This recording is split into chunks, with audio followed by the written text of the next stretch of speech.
Semalam barulah saya tahu. Bila nama saya naik tag ni, saya pun baca. Oh, kenapa macam ada orang nak marah saya ni? Soalannya saya ni mendoakan kehancuran kepada mereka yang pergi ke Stadium Bukit Jalil baru ni. Saya cek balik tulisan tak ada, dan saya yakin saya tak pernah menyebutkan perkataan seperti itu. Tadi ada yang bertanya, saya tak ingatlah di platform mana, dia kata, Ustazah, bagaimana dengan situasi mendoakan keburukan orang yang pergi ke konsert baru ni? Saya akan jawab soalan ini. Tuan-puan sekalian, Masya Allah, kita tidak boleh mendoakan keburukan ataupun bala diturunkan kepada sesiapa sahaja, kecuali musuh-musuh yang terang dan jelas membenci, menunjukkan kebencian, penentangan dan pelaksanaan terhadap Islam dan umat Islam. Subhanallah. Sebagaimana Nabi berdoa untuk musuh-musuh Islam, mereka yang membunuh dan menyeksa umat Islam, seperti mana yang pernah dilakukan oleh Nabi, Nabi berdoa, mendoakan keburukan kepada musuh-musuh Islam, kafir harbi, orang kafir yang diperangi ataupun yang memerangi umat Islam. Seperti mana kita mendoakan keburukan, kemusnahan kepada Israel, Zionis dan semuanya, kepada musuh-musuh Islam ni, yang itu dibenarkan.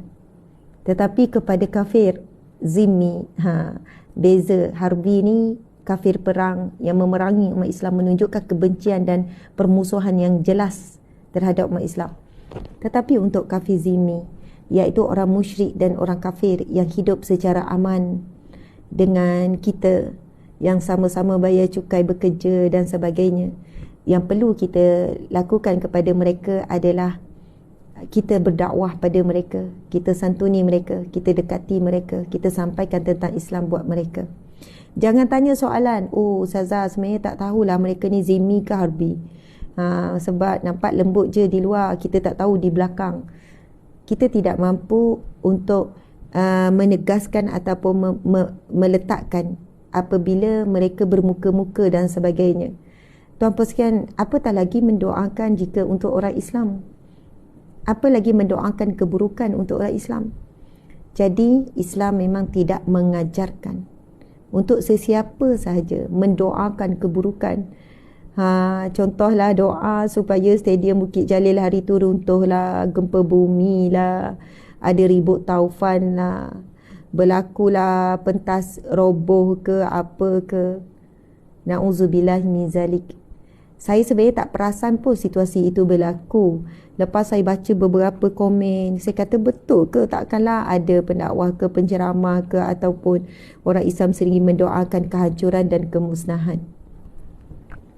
Kemudian semalam barulah saya tahu. Bila nama saya naik tag ni, saya pun baca. Oh, kenapa macam ada orang nak marah saya ni?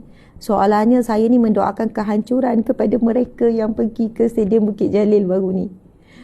Saya cek balik tulisan tak ada, dan saya yakin saya tak pernah menyebutkan perkataan seperti itu. Ya, saya tidak pernah menyebutkan. Kalau tuan-puan dengar bagaimana cara saya sampaikan berkenaan dengan isu tu, tuan-puan, saya kata tuan-puan tak ada dengar saya doakan keburukan ataupun kehancuran dan sebagainya. Rupanya berlaku salah faham. Ada hamba Allah yang namanya sama dengan saya, Asma Harun, tetapi ejaan lain. Di situ ada berlaku sikit salah faham posting beliau dengan posting beliau. Jadi orang print screen, orang sebarkan, orang ingat itu saya, tapi sebenarnya bukan saya. Jadi saya menghormati pendekatan individu tersebut. Mungkin itulah caranya dalam mempertahankan dan menunjukkan kemarahan dan kebenciannya kepada konsert tersebut. Dan saya ada cara yang berbeza, tuan-puan sekalian. Saya lebih bezalah cara. Jadi sebenarnya kami individu yang berbeza, kami orang yang berbeza.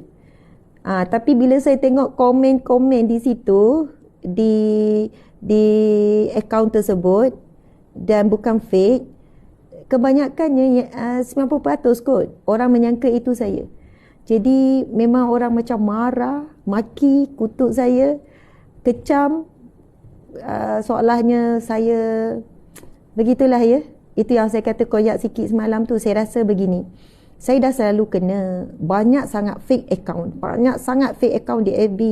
Fake account sangat banyak yang membuatkan nama saya jadi kotor dan orang membenci tanpa sebab. Fake account yang nak memburukkan saya, menjatuhkan kredibiliti sebagai pendakwah sangat banyak. Saya tak tahu siapa yang gigih sangat. Lepas tu mereka menyebarkan ilmu-ilmu yang salah di situ, tulisan-tulisan yang salah. Mereka menyebarkan perkataan-perkataan yang tak pernah saya cakap, tapi orang yang tak semak diingat itu adalah akaun saya. Maka itulah yang berlaku. Masuklah lampakan dalam PM, dalam DM tu, ancaman, kecaman, kebencian, maki hamun, keji. Tu apa sekian? Hampir setiap hari saya hadapi benda-benda ni.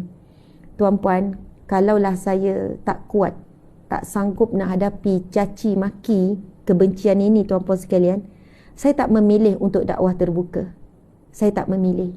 Dah ada ramai penceramah pendakwah dia kata, Ustazah, saya dah lama tak buat live sebab terlalu banyak fitnah Ustazah. Saya tak ngajar dah online ni. Saya ngajar masjid ke masjid, surau ke surau je. Kalau nak buat live pun tertutup. Saya tak buat dah. Sanggup dia kata, Ustazah kuat lagi ya nak buat live hari-hari. Saya bukan buat seminggu sekali, saya buat hari-hari. Saya sampaikan ilmu setiap hari dan saya buat teguran setiap hari dan saya memilih untuk buat terbuka. Tu apa sekarang, kalau fikir dah makin tua ni, makin nak jaga hati orang kata. Makin nak fikir diri sendiri, betul kan? Nak tenang-tenang saja. Saya boleh memilih pendekatan penuh kasih sayang. Pendekatan yang lunak didengar. Yang sedap saja didengar. Tak buat, tak gunakan platform dakwah ini untuk nahi mungkar. Hanya amar makruf je, semua orang suka. Tetapi bila buat kerja nahi mungkar, memang saya menghadapi kebencian, kemarahan daripada pelbagai pihak, pelbagai sudut. InsyaAllah saya akan teruskan sampai akhir hayat. Doakanlah. Sebab doa tuan-puan sekalian, sokongan tuan-puan sekalian, saya lebih melihat kata-kata semangat dan sokongan dan doa tuan-puan berbanding kata-kata yang melemahkan, yang keji, yang hina, yang maki hamun tu. Sebenarnya kita saling menguat. Saya takkan kuat melainkan doa kalian semua. Kata-kata semangat. Sebab manusia biasa, kita perlu saling menguatkan. Allah berfirman, At-ta'awanu 'alal birri wat taqwa. Tolong menolonglah kamu dalam jalan kebaikan dan jalan ketakwaan. Jadi, saya ada akaun rasmi, semuanya atas nama, kalau FB, saya ada 2 saja. Satu, Ustazah Asma Harun page rasmi ni. Kedua, iaitu Asma Harun. Asma Harun, itu je. Sama juga TikTok, IG, tak ada. Belum lagi yang akaun-akaun fake yang dibina untuk bisnes atas nama saya. Itu semua produk scammer, produk guna. Saya juga diserang oleh pihak-pihak ni. Pihak-pihak, minta maaf ya, orang yang dalam bidang perubatan ni. Padahal bukan saya jual produk kesihatan tu, tapi orang guna nama saya, muka saya, tapi saya tak pegang pun. Saya pegang benda lain, tapi saya pegang benda lain, tapi dia gantikan dengan gambar tu kepada produk tu. Produk yang klaim macam-macam. Untuk kesihatan ni. Ramai yang kata, Ustazah saya beli teh Ustazah tu, saya tak ada jual teh. Ustazah saya beli bla bla bla. Tak ada, saya tak ada jual. Tapi fake. Sama juga pelaburan. Ada yang masuk, Ustazah saya masuk pelaburan tu, berapa makcik bayar? 2,000. Saya tak ada buat pelaburan apa-apa. Saya tak pernah terlibat dengan mana-mana agensi pelaburan. Ada yang bayar paling tinggi 20,000. Jadi tolong tapis. Apa sahaja. Tuan-puan sekalian, Masya Allah, serangan terhadap saya daripada ilmuwan dan juga daripada politician. Minta maaflah saya sebut begini. Saya tak tahu kenapa di kalangan ilmuwan. Saya bukan kata alim ulama, kerana alim ulama takkan buat begini. Tetapi ilmuwan, maksudnya orang yang ada ilmu, orang yang profesional, orang yang ada pengaruh dalam masyarakat. Contohlah hari itu, saya kupas berkenaan dengan poligami. Bukan saya tak tahu, ada video khas yang memburukkan saya. Saya jelaskan tentang poligami dan saya baca daripada Jabatan Mufti Wilayah hampir sejam setengah. Saya kupas dari sudut hukum hakam poligami, keharusan, bagaimana poligami boleh jadi harus, boleh jadi makruh, boleh jadi haram poligami. Bagaimana poligami itu menjadi satu kewajipan, dituntut ketika itu apabila berlaku sekian-sekian. Dan bagaimana kata-kata saya ataupun pandangan saya pula terhadap poligami dari sudut saya sendiri. Akhirnya dipotong pendek kuliah itu ataupun penjelasan itu sejam setengah. Saya juga bercakap as a counselor, pengalaman saya jadi perunding cara menguruskan kes-kes poligami. Apa yang berlaku Tuan Puan ketika itu? Pihak-pihak yang kurang bertanggungjawab ini potong pendek-pendek. Kemudian dia buat pula kupasan khas. Saya tak nak sebut nama. Saya tak pernah membenci dan tak pernah bermusuh dengan pihak-pihak ini. Tapi pihak-pihak ini non-stop. Dan mereka juga ilmuwan. Mereka juga ada pengaruh. Mereka buat video dan sebarkan di media sosial. Tak puas hati lagi, sebar lagi di YouTube. Yang memang tujukan kepada saya, kepada Ustazah Asma Harun. Dan melabelkan saya pelbagai label-label yang buruk. Dan bila tengok komentar-komentar, semuanya memaki saya, menghina saya. Pelbagai lagi. Ini berlaku dalam bulan lepas. Lepas tu, mereka tidak berpuas hati dengan begitu apa sahaja kesilapan, walaupun perkara furuk. Perkara yang ada persisian pendapat ulama. Bukan furuk, perkara furuk, bukan perkara usul. Sedaya upaya memberikan imej yang buruk. Pelbagai bentuk, pelbagai cara. Tu saya kata, antara ujian saya adalah ilmuwan-ilmuwan. Tuan-puan sekalian, kita kalau cari salah orang memang akan jumpa. Kalau cari salah memang jumpa, sebab manusia tak boleh, al-insanu la yakhlu anil khati' wa nisyan. Manusia tidak akan sunyi daripada salah dan silap.